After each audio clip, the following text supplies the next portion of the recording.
What's going on, everybody? Welcome to a recap of NFL Week 4 2016. This is a Thursday night football game. Bengals against the Miami Dolphins, and it was all about AJ Green. We're going to get into the fact that Ryan Tannehill, I guess he's the most sacked quarterback over the last however many years, I think, since he's been in the league. So I guess a lot of people can make an excuse that he's not being protected. That's why he sucks. I will note this, though. The Dolphins defense, the Bengals had the ball in the red zone a lot this game, and they didn't come away with touchdowns. So I give the Dolphins defense a lot of credit for that. But we're going to talk about a few things. The number one thing is this. The Dolphins are garbage. They suck. I think that they've already paid Tannehill. So I've been saying this for a while, though. Tannehill, I really don't know exactly what they're looking for out of him, because I think he's going to continue to be mediocre. So a lot of these teams don't want to eat the money. That's what I've been noticing now, because once you sign a player, you got to make the fan base deal with a disgusting individual at that position for however long you see fit as an owner or an organization.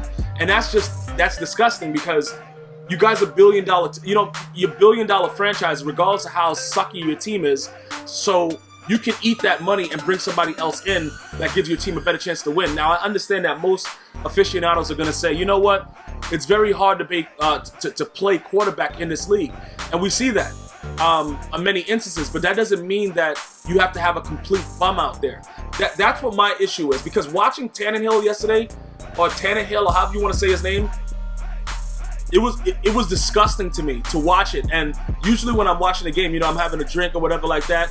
And then when you drink and watch somebody that's trash, it kind of enhances your rage, because I'm not a fan of either team, so I'm just looking at it. I'm just watching it as a football fan, just watching it, just like, all right, I'm watching NFL, and I'm trying to see what's going on. And when you actually see, this dude Dunlap is coming around, knocking the ball out of his hands. The O-line has a lot to do with a lot of the things that are going on. Adam Gase, listen, it's a lot of things that are going on with the Miami Dolphins right now. I think they said Adam Gase was benching players because of whatever. So he had dudes on the sideline and, guys that could have covered AJ Green a little bit better. Listen to me. I don't care who was out there yesterday. Other than the Dolphins having pretty uniforms on with the whole color rush Nike thing, it was a disgusting display. Let's see. The problem is this. The teams are not going to get better as long as people sugarcoat it. Now, even a Miami Dolphin fan has to understand that Ryan Tannehill at this point, he should just be the water boy. Because I'll probably put Adam Sandler in the game before him. A lot of teams have O-lines that are very, very awful and disgusting and suck. And they're not as bad as Tannehill. I don't know if you guys remember this. Like, look, you know what the problem is? Look, just think about it like this. When the Patriots played the Denver Broncos last year, right, in the playoffs, Tom Brady's O-line was on vacation, right? I still think that Tom Brady had a way better game than Tannehill had last night. And they may have had to move some guys around the position on the O-line and things like that, but Tom Brady's O-line just didn't show up. And I still think that even though Tom Brady was getting, they were smashing him up, whatever, the Denver defense was out of control. And it's still out of control right now this year. They have a very, very high chance to repeat, in my opinion. But it still wasn't the same thing. This guy, I don't know if is it coaching? Guys, give me some suggestions, because the Dolphins have been terrible for a while now. They've been terrible, terrible. You know what I'm saying? I don't know how terrible. I don't know what the issue is with this team, but I'm really trying to wrap my head around it to figure out how is it one guy. AJ Green is pretty much the only receiver that's healthy on the field that's a star. And you don't have no safety help over the top. It's one-on-one. Like, what the? Who is the guy that's making that decision on? Is that a defensive coordinator or is somebody else calling the plays? Is this some child that has a tablet at his house calling the defensive plays? Why are you playing him one-on-one? If it's the one guy, this is what I don't understand. And I know the running back had some, had a little bit more carries today, whatever like that. I understand that. I understand that coming off of a beatdown from the Denver Broncos where Xavien got all up in them. But, you know what I'm saying? The Bengals played, they played a game that they usually play overall.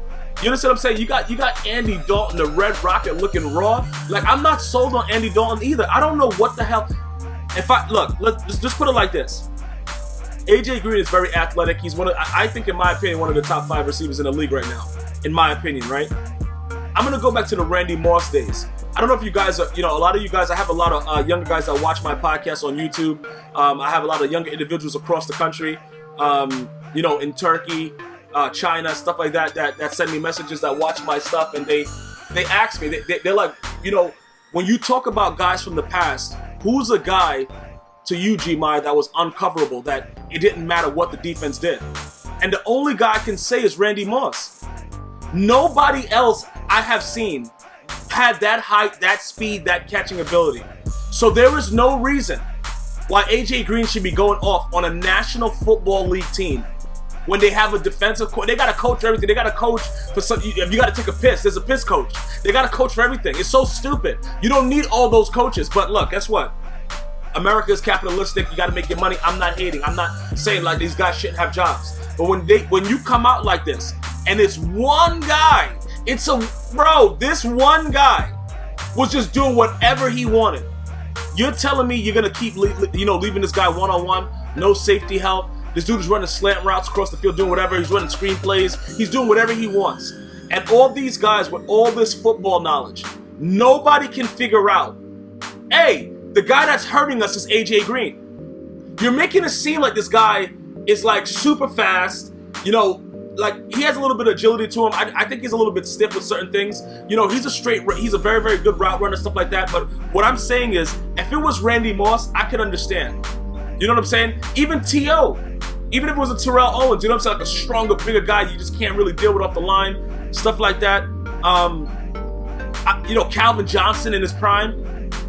I'm not saying that AJ Green is not somebody that you have to pay attention to, because he was still doing this when, Calvin Johnson was in the league, a lot of these other guys were in the league. What I'm saying is, it's not like you can't double cover him and let him beat you that way.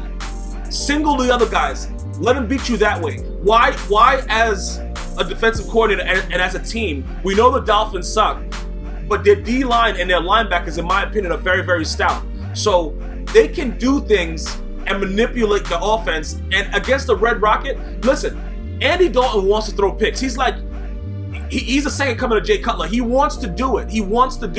You just have to make sure that you give him the tools to do it, sending a rush, changing up your defense. But sometimes you got to be predictable.